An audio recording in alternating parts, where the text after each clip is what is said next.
ahead and call the meeting to order. Can I get a roll call, please? Commissioner Vowles. Here. Commissioner Thomas. Here. Commissioner Pruitt. Here. Commissioner Witt. Here. And Mayor Staten is absent. If anyone is confused, I'm Commissioner Austin Vowles. I'm Mayor Pro Tem, standing in for Mayor Staten, who's out today. You know, I'm better looking. If you would, please stand with me if you can to say the Pledge of Allegiance. Pledge allegiance to the flag of the United States of America and to the republic for which it stands, one nation, under God, indivisible, with liberty and justice for all.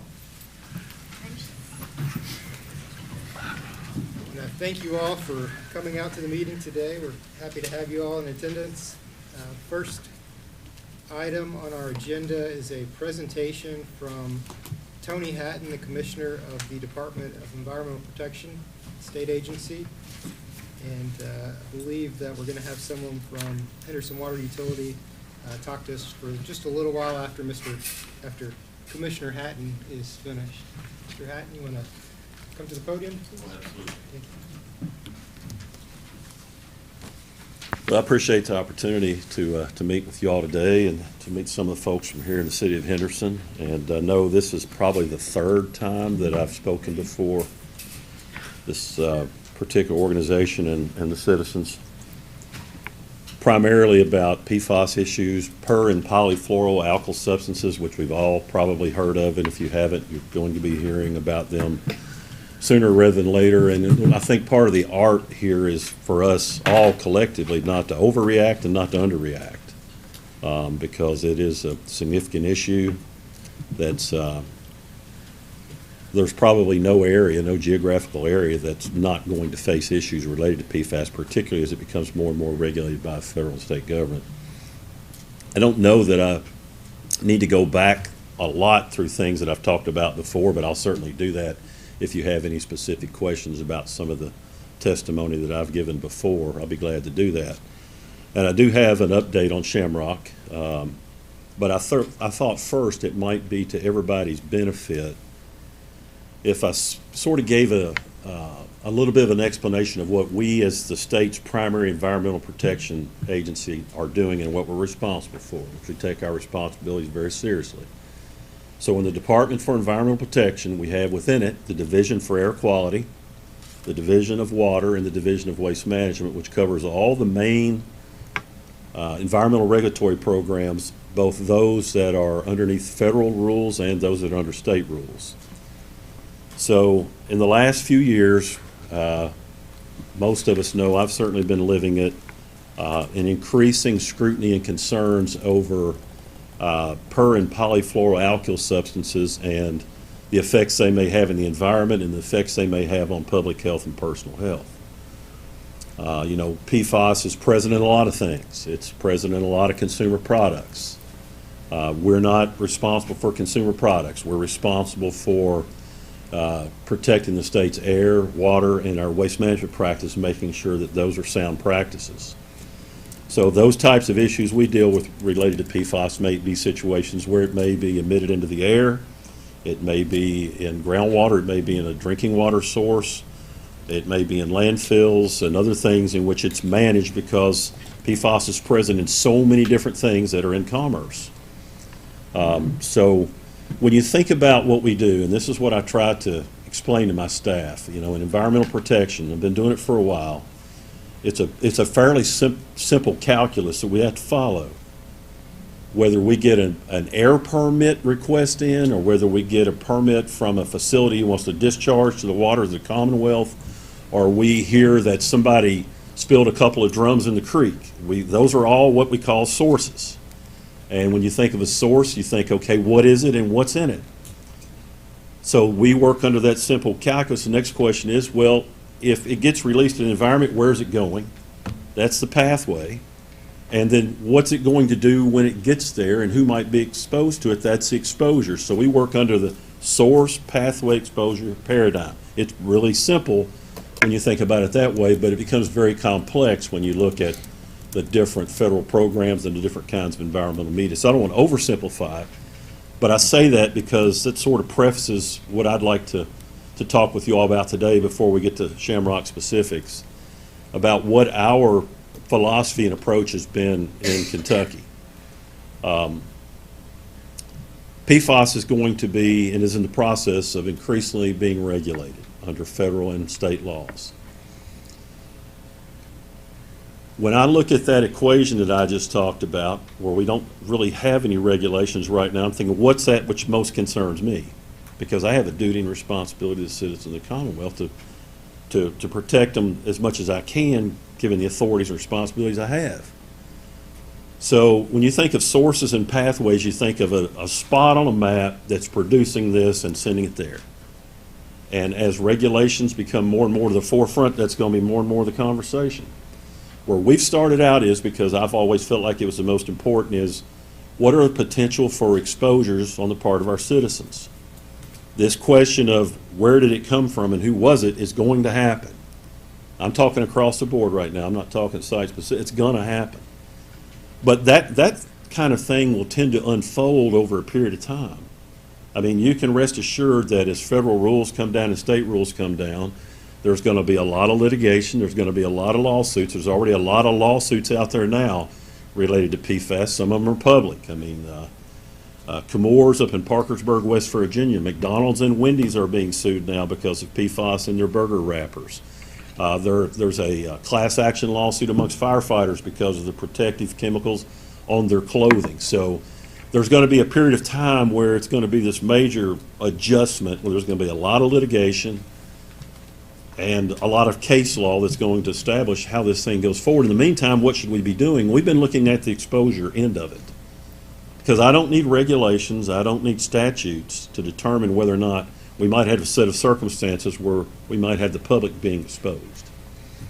So what we have done and what we continue to do across the state is, back in 2019, that's been a while ago now, what we had to do, because it's so expensive, PFAS analysis, you send them out to a third-party laboratory, you're looking at $300 to $500 a pop, and that's expensive, and we have budget constraints. So what we did was we invested a fair amount of money into our own laboratory. We've had our own laboratory, but I reached the conclusion that if we could get to a point where we could actually do the analysis for a lab we're already paying for, then that puts us in a pretty good position to implement the strategy that I think is important right now, which is where is it at and in what levels is it at, where it's at.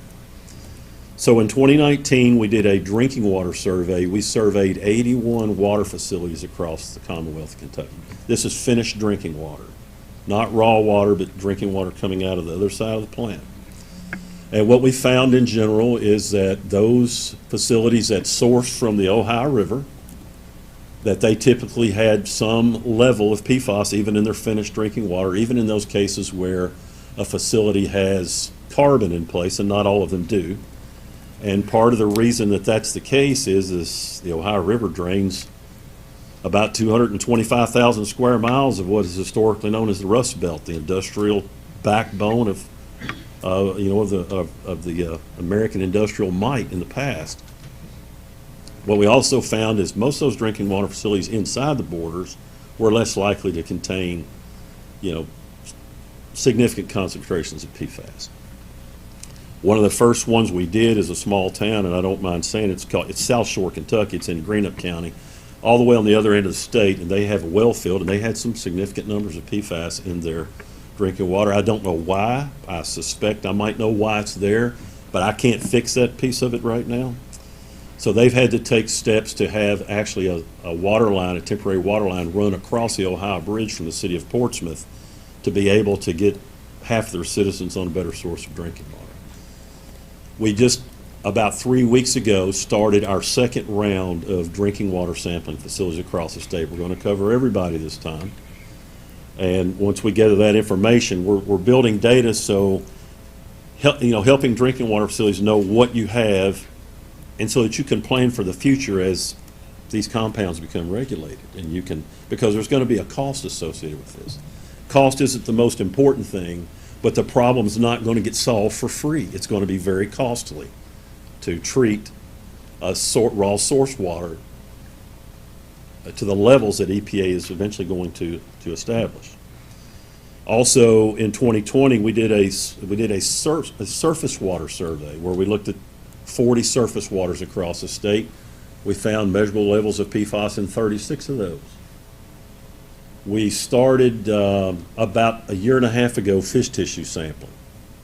We have done a significant amount of fish tissue sampling across the state in rivers and lakes. We have yet to find a fish tissue sample that didn't contain some level of PFAS. I'm not saying these things to minimize anything. What I'm saying is we're gathering this information to make sure that we know where this is at and what it might be and what interim steps we need to take to protect the public. In recent times, we've also gone out and sampled certain types of facilities that you may not think of as a PFAS site, but PFAS is managed and used in a lot of processes. It's used in the dry cleaning business, it's used in leather tanneries, a whole host of things. And so we're finding that in each of these situations, almost without fail, there's been some impact of PFAS to groundwater. Now, here's how I have to think about it. Now, each and every one of those issues is a problem.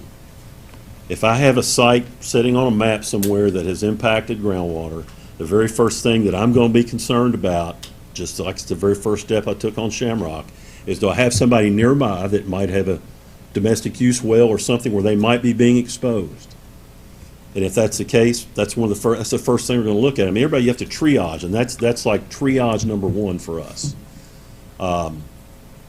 Hopefully, if that's not the case, then for better or worse, there's a limited amount of work you can do with a site where the groundwater's been impacted. We're going to have to triage those and see if we have a situation where we have an exposure, and if not, it may sit on a shelf for a while. This is a 30, 50-year kind of deal here. And I first got into consulting when PCBs first became an issue. That was in 1987. And it took a long time to sort of work through that. Well, PFAS, in terms of its extent and its purported toxicity, pretty well shades PCBs as an issue that the public, regulators, businesses are going to have to deal with for the foreseeable future. So I did want to just give you a little bit of an idea of what we're doing as a state. We're looking at all these different environmental media, we're collecting data, and when we see an issue in that process, we're going to go take a look at it and address it in a timely fashion. So I did also want to take just a few minutes to give you an update on Shamrock. Shamrock is, at least in our minds, even though we haven't communicated it yet, we probably will be in the near future, we believe that they have satisfactorily completed what's called the characterization part of what's required under the agreed order that we have with them. There's really two steps when you have an issue like this. Where's it at, where did it go, and how much of it's there? You figure that out, then you figure out what you're going to do with it. So it's characterization, corrective action. We're at that point where, to Shamrock's credit, they've done a fairly extensive on-site and off-site characterization, and we believe we have the information we need to move into corrective action. So that's what our order requires. I do believe that, or I know for a fact that Shamrock has taken some interim steps to seek to lower their emissions, which is an issue. It's going to get to the hardest part of the conversation now, because there's not a whole lot out there that's been established on how you control PFAS emissions. But the conversation is going to get a little tougher. Nothing personal. It's going to get a little tougher because it's a complex issue and potentially a very costly issue. But I'm hoping within the next 30 days that we can sit down at the table again and see what our next steps are. I'll be glad at some point in time, if you so desire, I can report back to this body on where we're at on that. I know that they have taken steps to modify, I think, the size of the openings in their bag houses so there'll be less fugitive emissions of dust. They've closed off several of their outside vents. They are looking at a possibility of reducing the temperatures in their dynamotrons so that you'll have fewer emissions coming out of the stack. At some point in time, our expectation is going to be that those emissions are going to need to be lowered. And I don't know exactly how that's going to take place. I don't know exactly the technology that you have to do it or the cost. But that's a conversation that we've been having and will continue to have. In the meantime, I feel like we've got a pretty good handle on, I've said before, because I know there are concerns, and I want to make sure I address this. I know there are concerns among some, and I get it, I understand it, about the finished drinking water in the city of Henderson. Well, I've seen finished drinking water from all over the state. This is not to minimize it, but you could be in a lot worse shape than you are. I believe, I know that does not come from the industrial activities around Community Drive. That's ambient levels in the Ohio River, which drains a significant amount of land area. So how do I know this? Because we've sampled all along the Ohio. I've seen sampling done by Orsenco. So that's something that's going to have to be dealt with. Here's one last thing I'd like to say. The cost of drinking water for our citizens across the board is going to go up. I don't know, but you can't overweigh cost against public health. You can't do that. But it's going to take some period of time. You think about some of these really small systems, which we have in Kentucky, that have a very small number of ratepayers who simply cannot afford to take one more hit. Those are some of the particular situations that I'm more concerned about. I'm concerned about them all. But cities that have the ability and maybe the rate base, nobody wants to pay more, I get that. But as you have to add treatment and do more to meet the standards, inevitably it's going to cost more. There's just no two ways about it. That's the cost of getting the highest quality water that you can get. So I don't know that I have anything else in particular. I know in the past I've had presentations. I apologize, I don't have one today, but I think that's basically what I wanted to communicate to the commission, and I'd be glad to answer any questions or try to answer any questions that anybody might have. Yes, sir. Could you explain exactly to everybody what is PFAS? Okay. So it's the technical name or the chemical name is per and polyfluoroalkyl substances, which is a mouthful. But what PFAS are is they're chains of carbon and fluorine compounds. Carbon and fluorine forms a very strong bond. That's why they're known as forever chemicals. They were manufactured to be heat resistant, abrasion resistant, and chemically resistant. In other words, they don't break apart very easy. That's why they are heavily used in Teflon coated pans. That's why they're used in Scotch Guard and a variety of other things. You can have them in different length chains. Typically, the longer chain PFAS have the higher toxicity. The two primary ones that have been, well, actually there's three, sir, that have been in conversation, but there's going to be more that comes along because there's thousands of these compounds. But I think EPA believes that the ones they're focusing on now have the highest toxicity. PFOS is related to Scotch Guard manufacturing. Gen X, which we see in the Ohio River, is related to chemicals produced by Chemours. PFOA you find in all different kinds of commercial chemical products, makeups and things like that. Now here's the challenge about PFOA and PFAS. You know, we make decisions on what products we use or don't, but when they get into the environment, and here's where we can't overreact and underreact, because the cleanup levels are going to be just extremely low, so that's a challenge. But PFOA and PFOS, when they get into the environment, they don't break down very quickly. And I'll give you an example, because we're also responsible for underground storage tanks. Let's say we got a gas station, it's got a leaking tank, it gets into the groundwater. Well, that's not good. But benzene and some of the other constituents in gasoline, they don't tend to make really long, big groundwater plumes, because there are organisms and bugs in the ground that eat them, and they just don't lend themselves to migrating really far. PFOA and PFOS, on the other hand, because they don't naturally break down or attenuate, and because they almost act like water themselves, once they get into the ground, they tend to make big plumes that could perhaps go significant distances. And so that goes back to what I was saying a second ago, Commissioner Pruitt, is what I'm more concerned about, irrespective of regulations or statutes, is if I have a potential site and I have a potential exposure at some point near it, that's what I'm most concerned about right now. And that's what we're spending a lot of our time doing, is identifying those spots on the map. Domestic use wells, for instance, are not generally regulated. If I have my own well, all the regulations require me to do now is construct it in a certain way. In other words, I have to use a certain size pipe in a certain size borehole.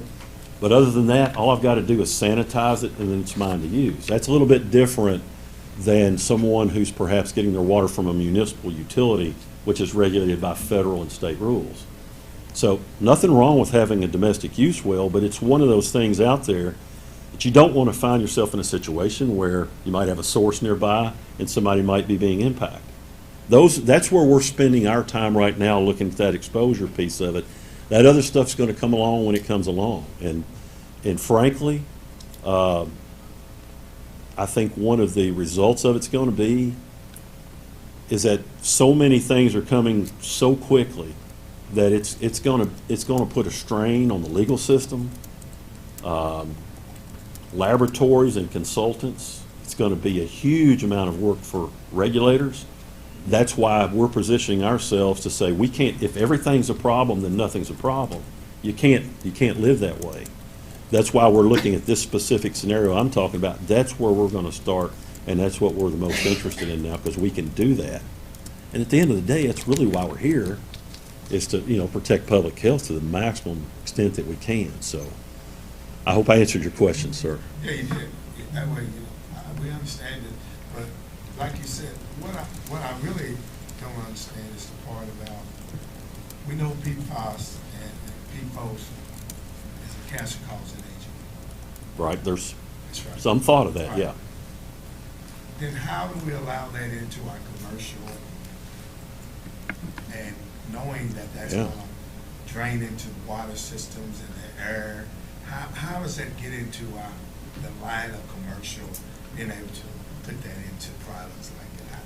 Who's governing that part of it? Well, I think the commercial, we don't, and that's not a pun on my part, and we don't regulate that in environmental protection. But I think that's a big part of what you're going to see is the consumer product piece of it. I was talking to a gentleman the other day that's in the manufacturing of making paints. And some of the precursors for paints they get from a supplier. And so they're asking their suppliers now, can you give me a data sheet that shows what percentage of PFAS you have in your raw material before I get it? And the data sheets they get, and it's not an indictment against anybody, they're vague. And until someone says that you have to try to cut this off at the point of commerce and commercial chemical products, you're going to continue to see it flow into the system and then flow out.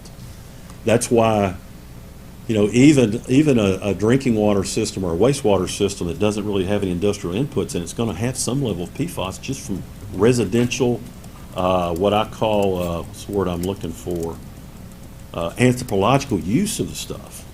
So I think at some point you're going to see significant pressure, and I'll tell you where this pressure may come from, is from consumers. Consumers may say, I don't want a product that has this in it.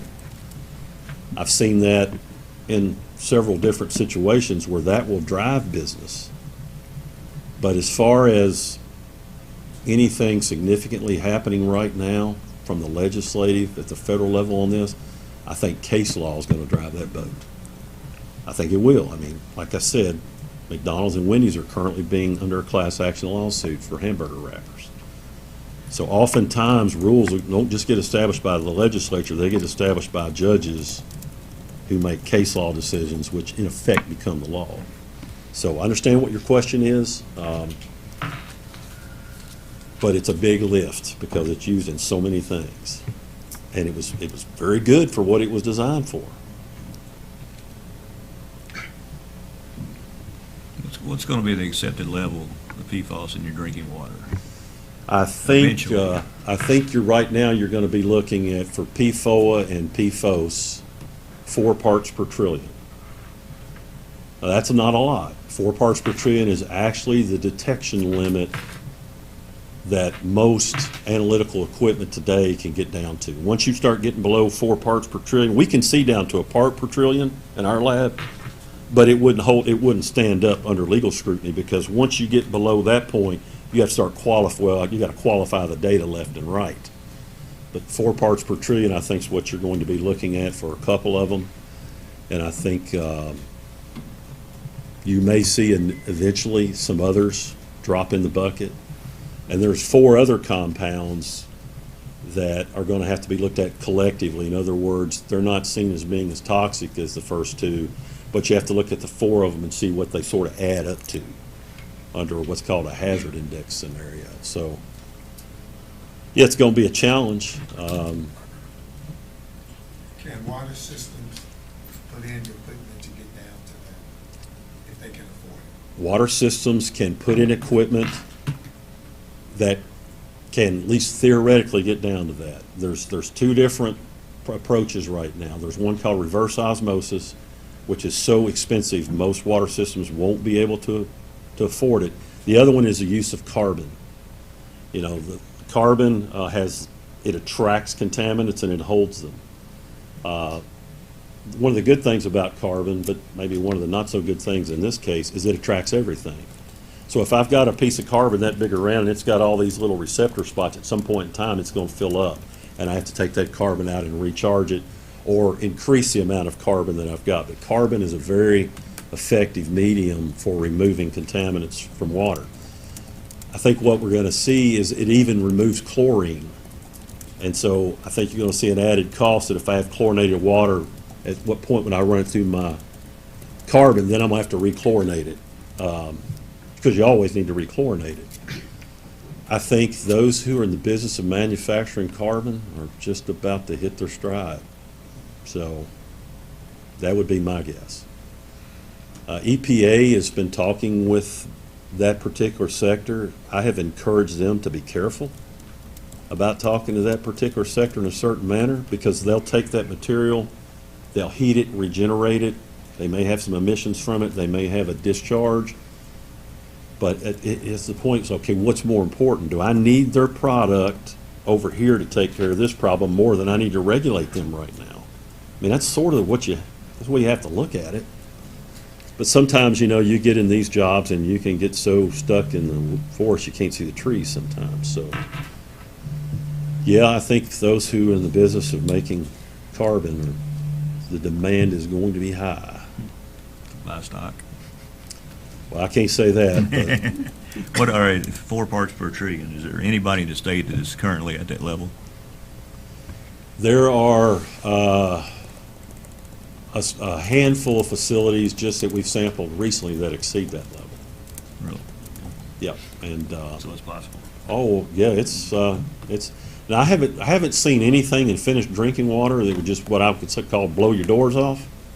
Because we're talking about parts per trillion here to start with, so we got to be careful. But I've seen 20s, 30s, and 40s in samples that we've been collecting recently.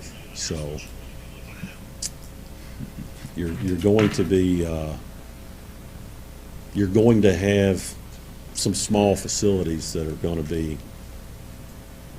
required to do something to be able to meet the standard, which I think will likely become effective at the end of this year. And that standard you're talking about, is that going to be a requirement? Or it's not, right now there's our recommendation, right? That standard will be federal and state law. Water facilities will be required to meet that standard before they deliver that water to their consumers. Yes. There may be some period of compliance,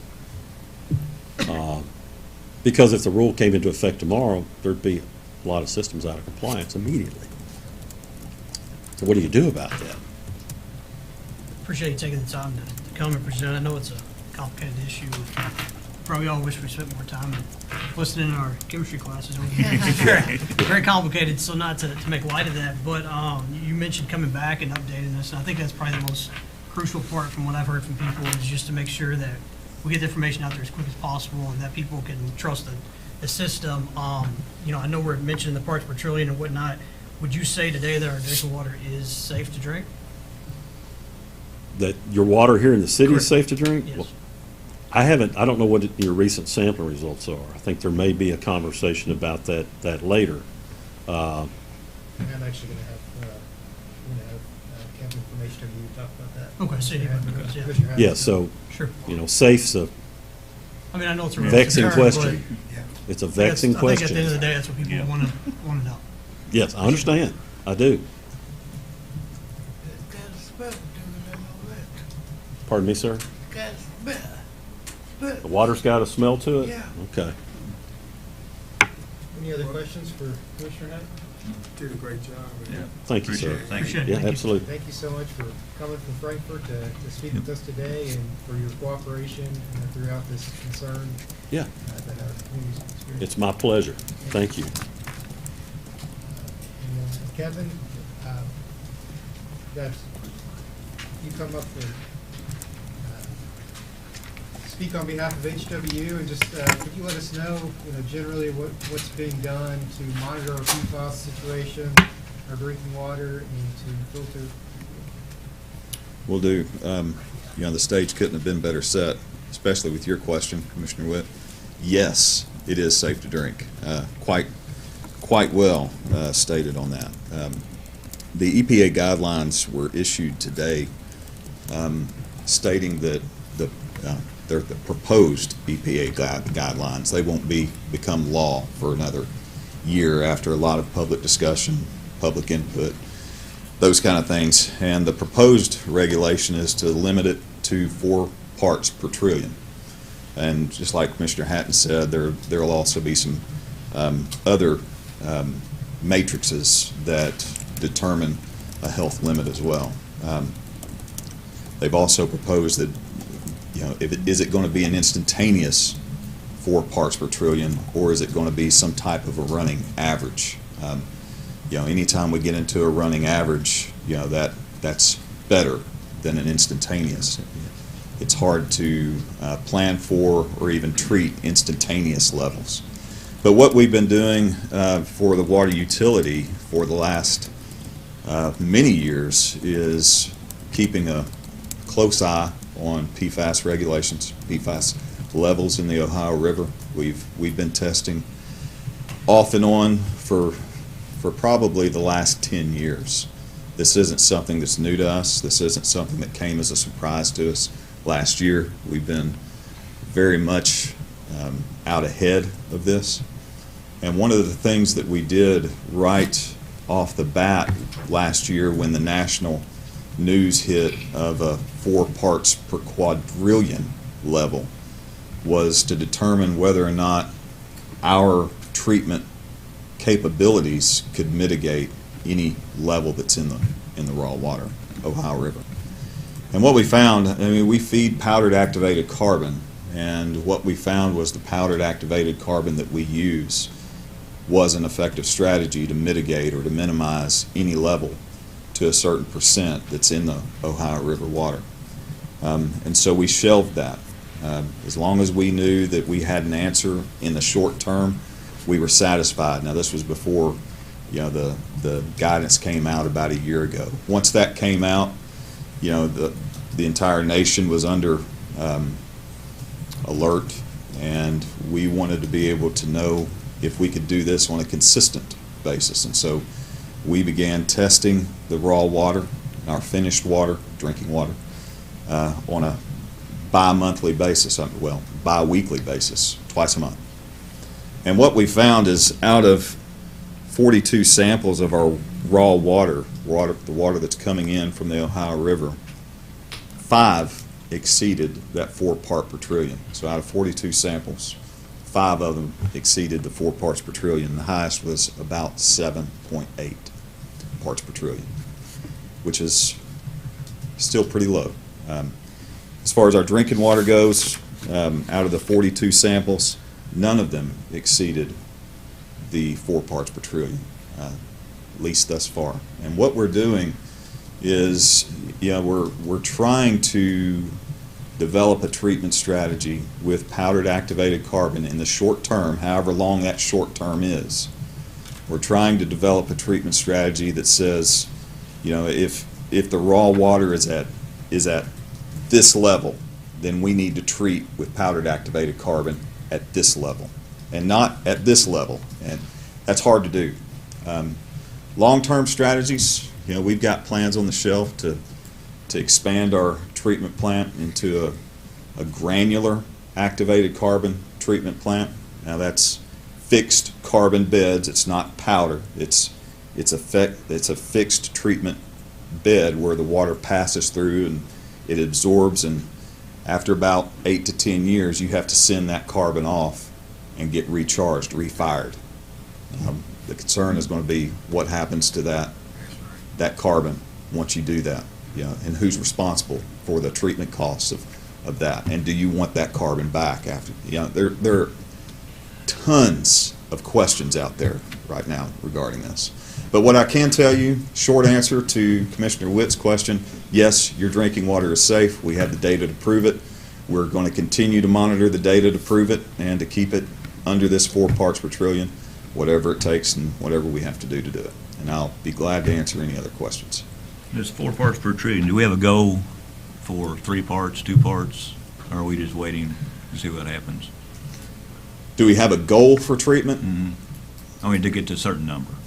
Well, our goal at, you know, last year was as low as possible. I mean, and again, as Commissioner Hatton said, you know, under 4 parts per trillion, it's not really quantifiable. I mean, right. all you can do is just detect presence. You know it's in there. You don't know at what concentration it is because you have to qualify all the data. So, you know, the EPA in establishing a 4 part per trillion limit is because that's as low as it can quantifiably and justifiably be seen and known that it's there at that concentration. Okay. So that's going to be the benchmark pretty much. Yes. Okay. Yes. So they're not going to come back next year and say you got to get down to 3. Can't answer that. Good answer.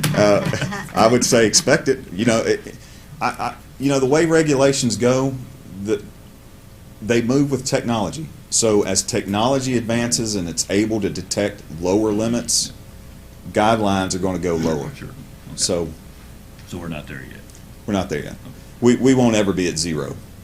Okay. But we're going to get as close as we can to that. And right now, 4 parts per trillion is as close as we can get with being able to say we're lower than that. Right. I understand.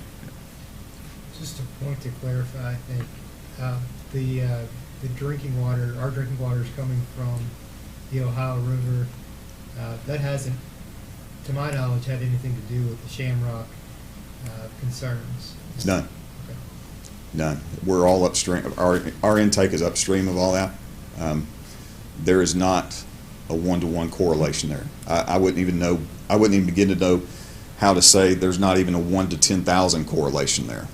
There is no evidence whatsoever that there is any relationship to that.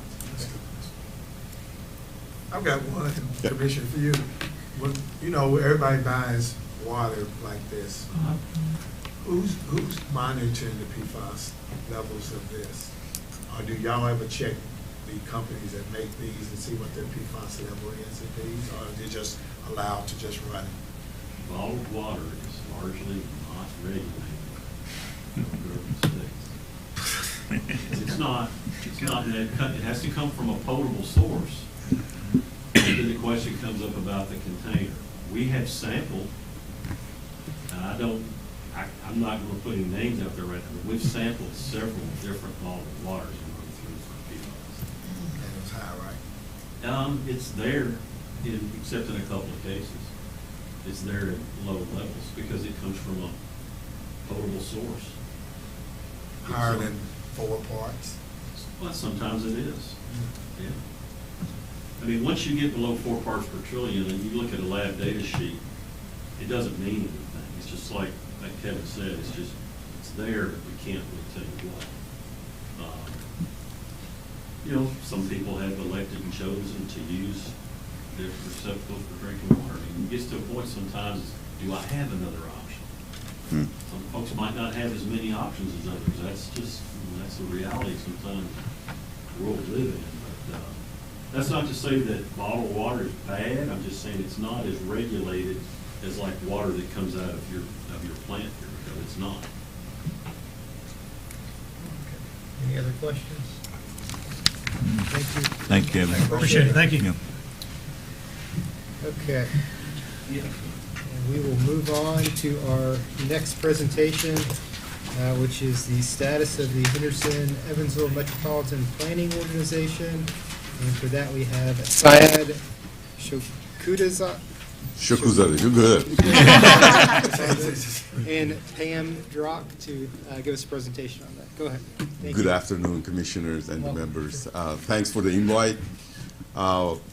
Henderson been part of the NPO for almost 40 years.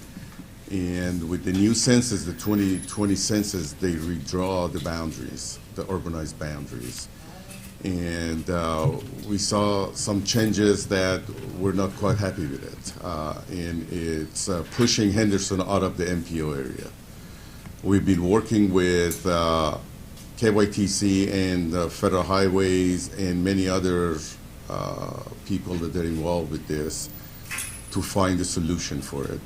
Pam put in a quick presentation for you, and after she goes through that, we can answer your questions and let you know you want to pass that.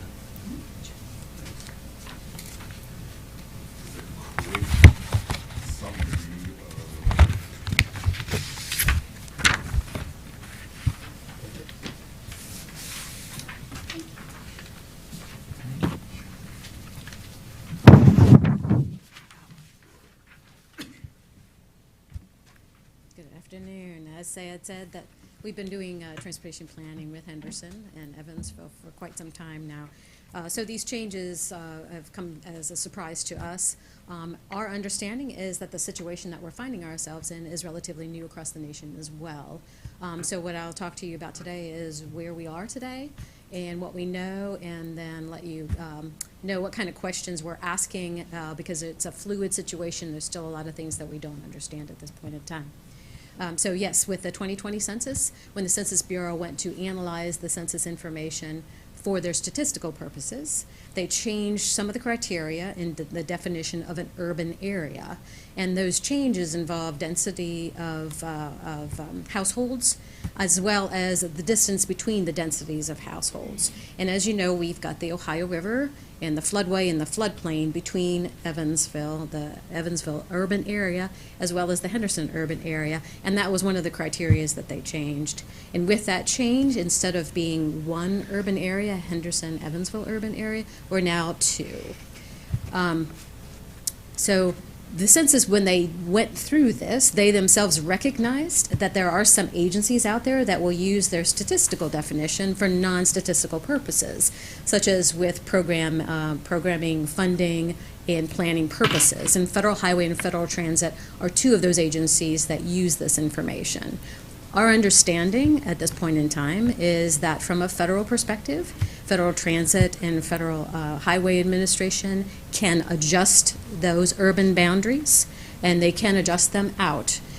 We have done those kinds of adjustments in the past. We've not done something quite as large as combining two urban areas, but that's not to say that it's something that we can't do. It's not something that we're hearing at this point in time that we can't do and that we can't recommend.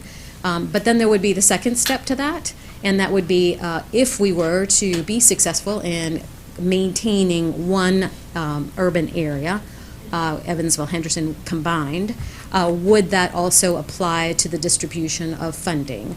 Because with the single urban area boundary that we've had in the past, Henderson has gotten about $1 million for roads, bicycle and pedestrian, and those types of facilities, as well as about $800,000 for transit purposes. And that's money that's dedicated to Henderson. It's a line item. It's an allocation directly from Federal Highway and Federal Transit Administration.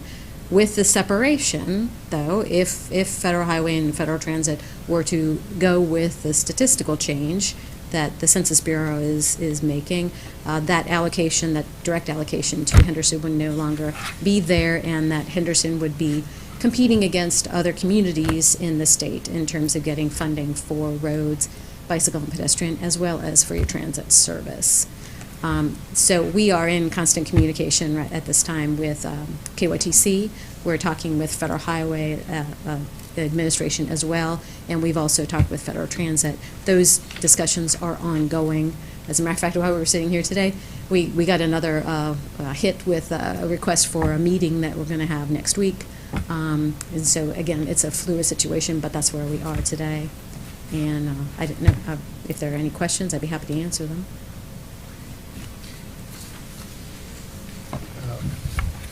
Any questions? You mentioned that 1 million for roads and 800,000 for transit. You know over what period of time that was? I mean, what years? Those numbers are with the current transportation bill, so just the most recent transportation bill, and so those are that's the amounts that have been coming in for about the past 2 years. Prior to that, for roads, I believe it was closer to about 800,000. Okay. And transit was about the same.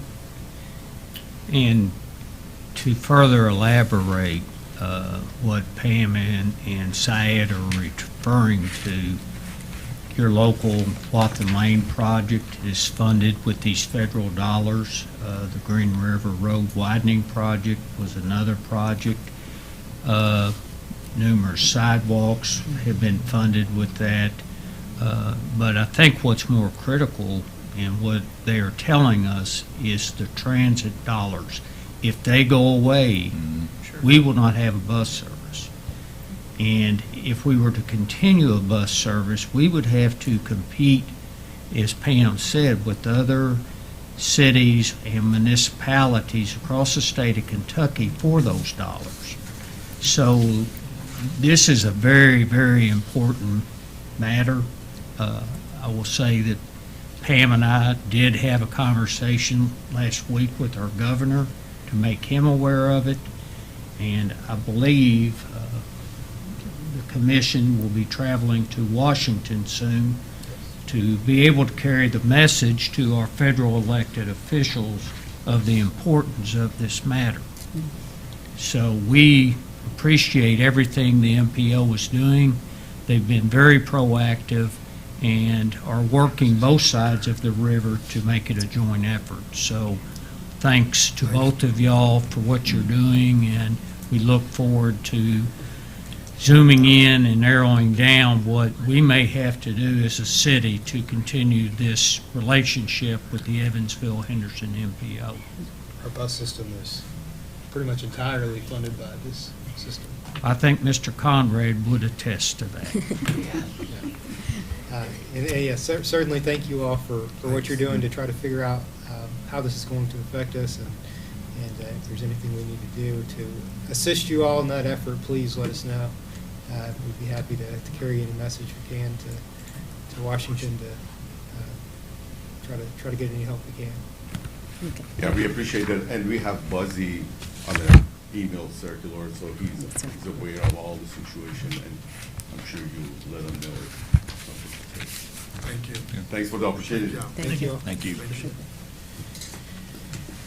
Okay, those are all the scheduled presentations, but I want to take a minute and ask if there is anyone here to discuss something that is not on the agenda. We do have some limited time available to bring up other subjects. Is there anyone that would like to come forward to discuss something that's not on the agenda? I would, Mr. Bells, In your name, sir? Mr. Conrad, Mr. Conrad? like Buzz said. If you could, please tell us where do you reside in the city? I reside on the south side Okay. of town, which is Fagan. And we do have, Mr. Conway, we do have quite a few other things on the agenda to get to, Okay, so I'm going to well, give you there's I'm 3 gonna minutes make to it talk brief. to us, okay? Go ahead. Well, I ain't got nothing against the heart transit system at all, except one thing. One thing only. Crystal, the manager of the Heart Bus, has posted a sheet of paper on somewhere in the garage that all the bus drivers do not talk to me. The only one that me and Buzzy discussed about was our John Sutton.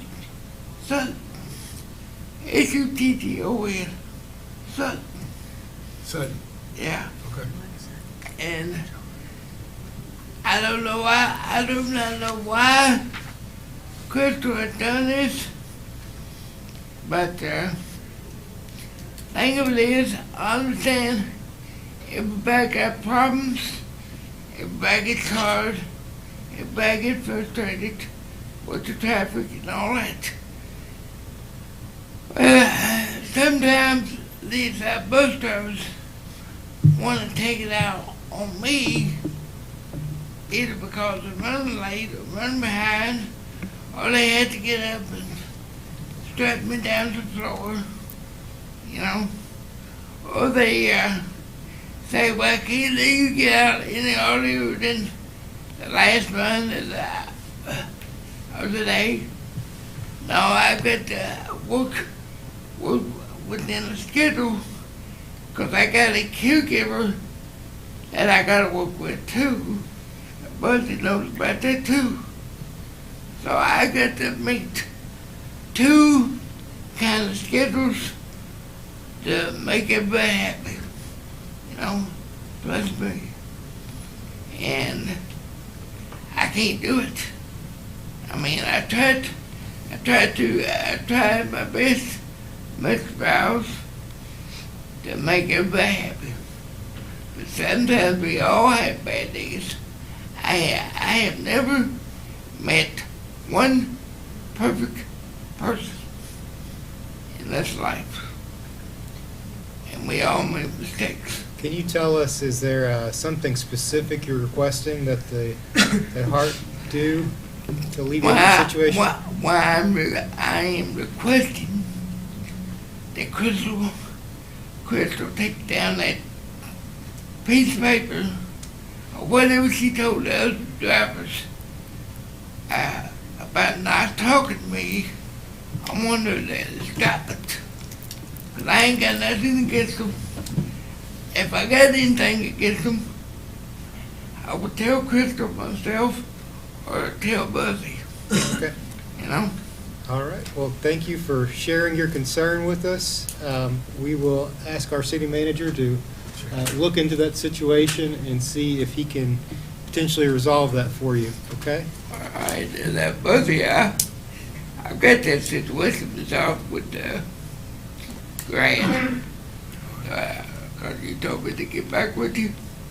I've been trying to get back with you. Couldn't get with you. So I've got that problem resolved. You did? Yeah. Okay, good. So, All right, thanks, sir. we'll get back with you. Thank you, Mr. Conrad. Thanks for your time tonight. Thank you. Take care. Okay. Next on the agenda, we have the consent agenda. It's got the February 28th, 2023 regular minutes, February 28th, 2023 called work session minutes, and a resolution related to the FEMA Fire Prevention and Safety Grant Program. Is there anything anyone would like to pull off of the consent agenda? Okay. And if there is nothing, I guess I'd ask Marie to read that for us. Consent agenda consists of the February 28th, 2023 regular meeting minutes, the February 28th, 2023 called work session minutes, and resolution number 20-23, resolution authorizing submittal of grant application to the U.S. Department of Homeland Security, Federal Emergency Management Agency under the Fire Prevention and Safety Program in an amount up to $143,000 with a 5% match for the fire department, accepting grant if awarded, and authorizing the mayor to sign all necessary documents.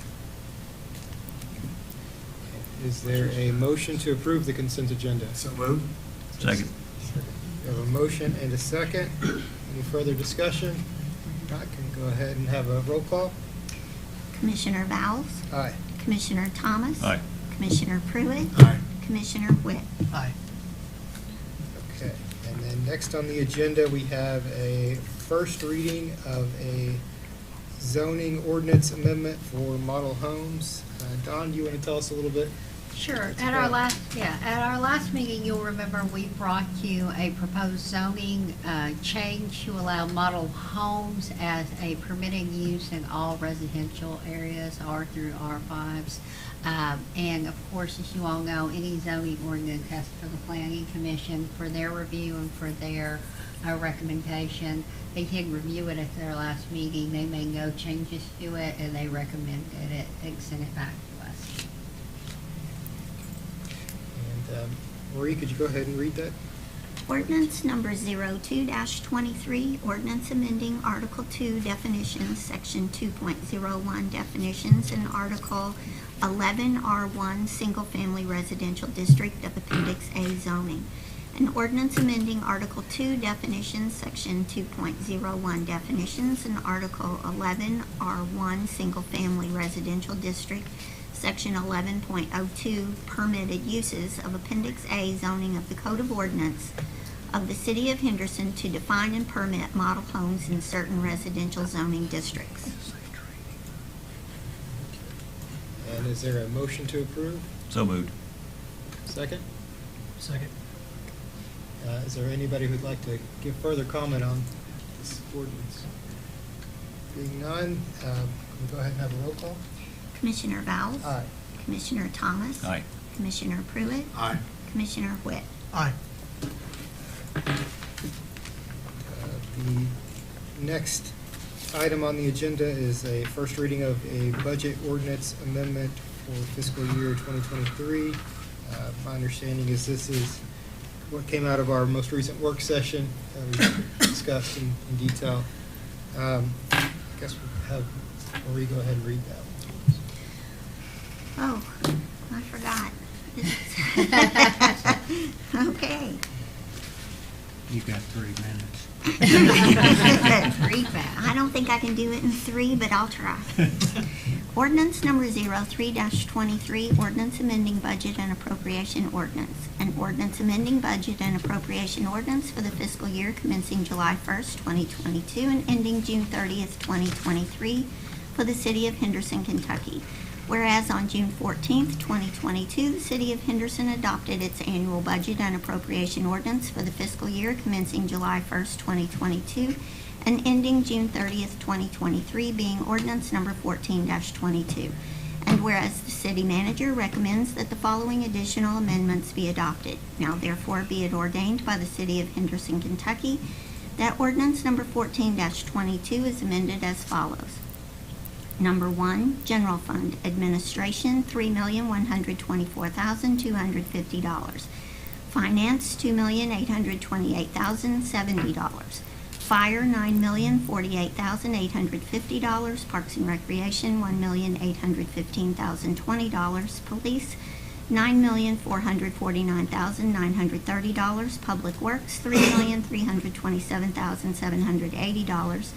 Information Technology, $1,011,440. Other, $1,766,660. Transfers, $5,490,000. Total, $37,862,000.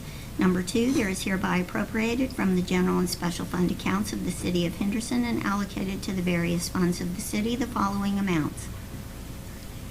General Fund expenditure total, $32,372,000. Transfer to PWI, $1,428,000. Transfer to Mass Transit, $537,000. Transfer to Construction Fund, $943,000. Transfer to Emergency Communications, $852,000. Transfer to Police and Fire Pension, $327,000.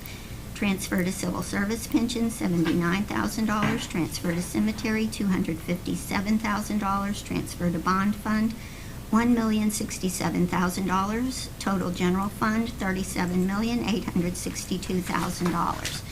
Natural gas fund, $26,951,000. Health reimbursement arrangement, $250,000. Civil service pension fund, $85,000. Police and fire pension fund, $327,000. Cemetery fund, $557,000. Health insurance fund, $8,640,000. Bond fund, $6,575,000. Public way improvement fund, $2,165,000.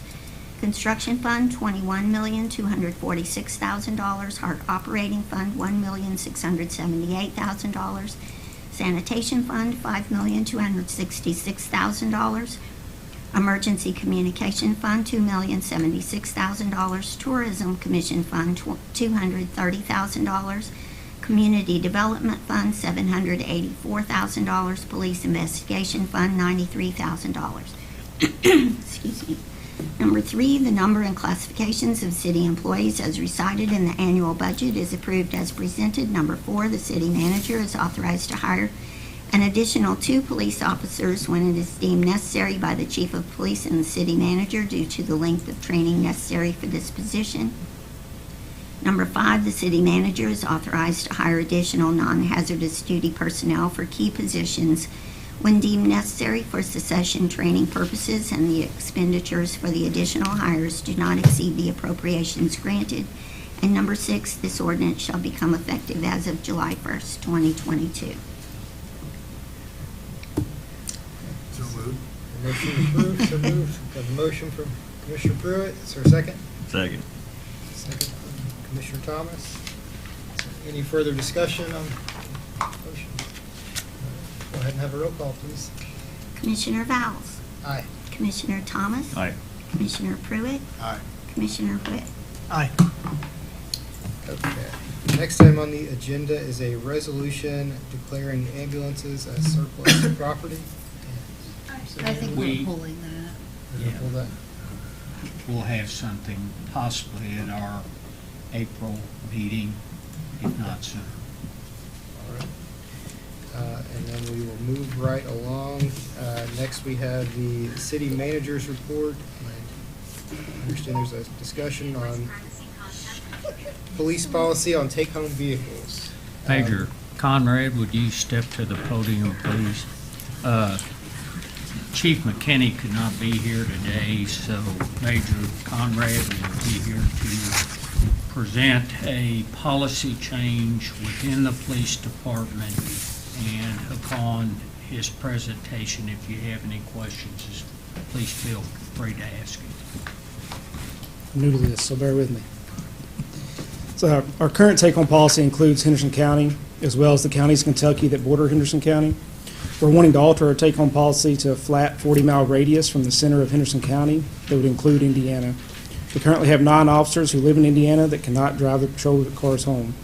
The patrol cars are their office. Every day, the officer is required to transport his gear and his weapons from his patrol car to his personal car into his home and then back the next day.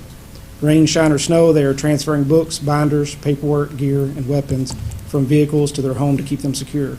On cold days, they're loading and defrosting their personal vehicles to drive to Henderson and transfer that gear and defrost their patrol cars before they're available for service. This creates a problem for call-outs when an officer is expected to report to a crime scene from their home, but has to go to the police department and retrieve their vehicle and transfer their equipment before responding. We have detectives, ERT personnel, as well as supervisors who live in Indiana. This policy change would be a benefit for those Indiana residents and also improve our department's response time to critical incidents. These officers will not be stopping while outside of Kentucky for any reason other than emergency situations that we would expect them to assist in regardless of what vehicle they're in. They will be expected to stop, assist when able, wait for Indiana law enforcement to arrive, and immediately leave the scene, just as they would be expected to do if in a personal vehicle. Our officers will not be taking police action outside of the state. As far as insurance coverage goes, while out of the state, we have had Don Kelsey research this for us, and it was determined the insurance does not stop at the state line and is not an issue. According to Brandon Nunn at the city garage, on average, our patrol cars cost 37 cents a mile to maintain.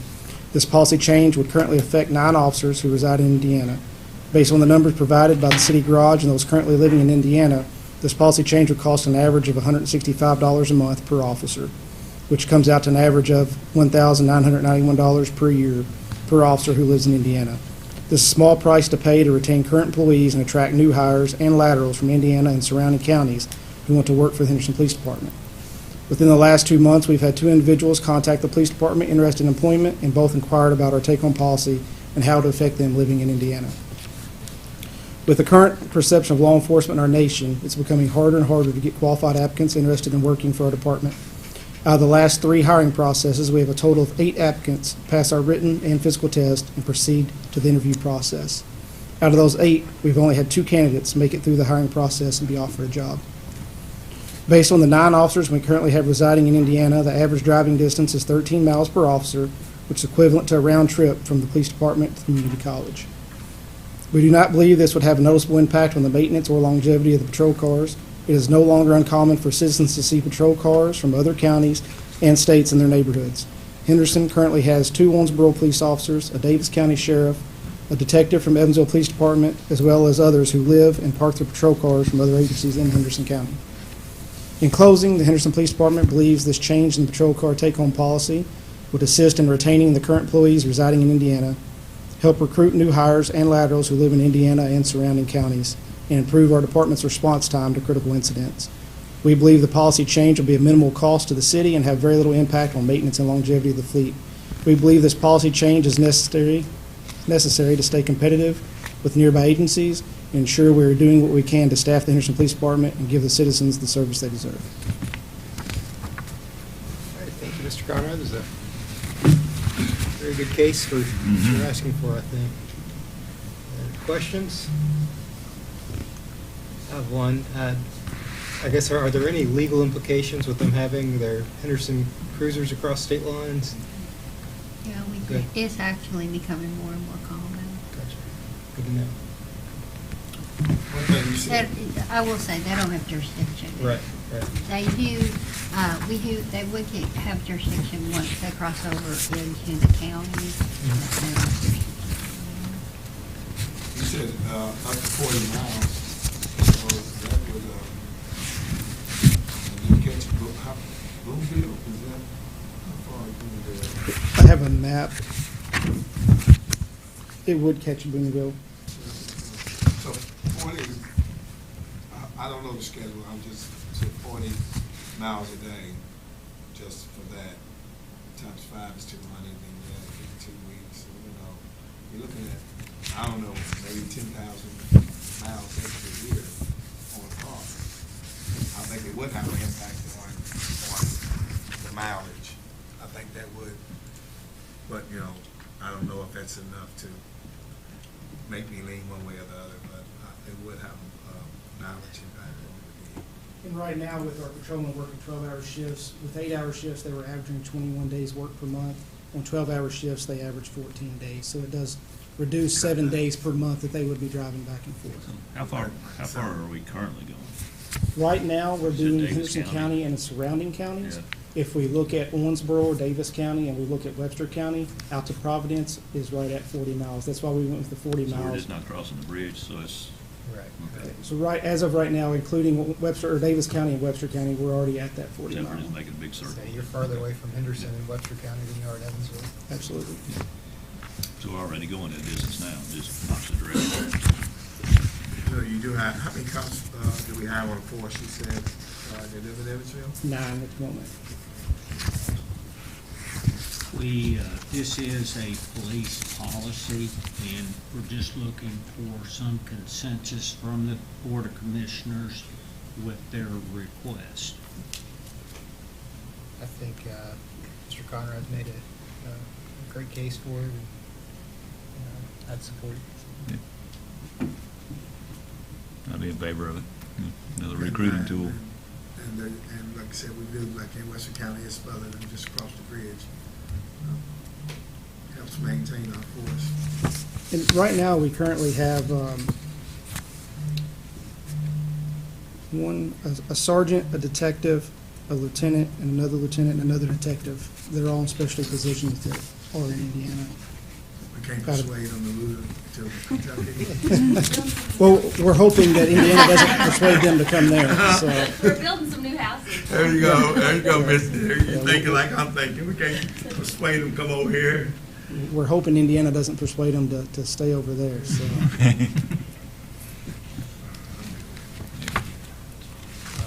Thank you, Mayor Conrad. Thank you. Got support, thank you. Always thinking right. like Kentucky. And have a city attorney report.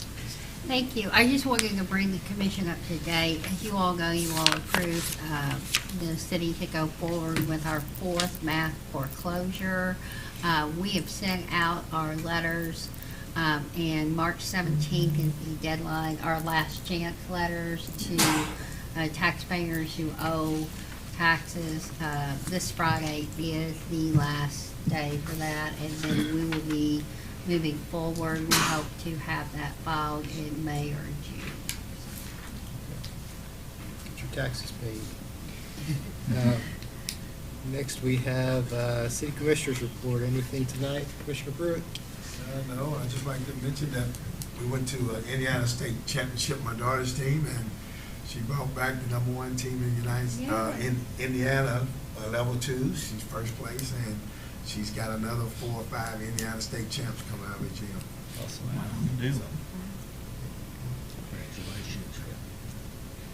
right, anything tonight, Commissioner Thomas? Not tonight. Anything tonight, Commissioner Witt? Nothing bad. I don't have anything either. We do have need for executive session. Before that, I did just want to, the mayor asked me to discuss the meeting schedule coming up. We have a meeting scheduled, a joint city-county meeting scheduled for next Tuesday morning at 10 a.m., and that is to discuss our interagency funding for the 5 different agencies that we jointly fund on a contractual basis. As well, we had couple other issues on that. That'll be on that agenda as well that are city and county related. So that'll be 10 a.m. on the 21st. And then I believe several of us are going to be actually out for our normally scheduled meeting, this month. So I do not believe we will have a meeting on 28th. Is that the plan? Correct, but we will have a meeting on the 21st at Oh, we will. 3 Okay. o'clock. Yes. Okay, so we'll have a 10 a.m. meeting and a 3 o'clock meeting on the 21st. And then I think after that meeting, we'll have a brief work session presentation by Dylan Ward with regard to the sports complex. Okay. And if you've not driven that way, they've moved quite a bit of dirt in the last week or so. Good. Before we adjourn, I'd just like to say, Commissioner Bowers, you did an awesome job. Well, we actually have a need for executive session. Before we adjourn also. Thank you, I appreciate it. So we do have a need for executive session. Is there a motion? I move the commission go into executive session for the purpose of discussion of proposed litigation against the city of Henderson pursuant to KRS 61.810, paragraph 1, subsection C. Is there a second? Second. Roll call, please. Commissioner Bowles? Aye. Commissioner Thomas? Aye. Commissioner Pruitt? Aye. Commissioner Witt? Aye. Leslie, you want to say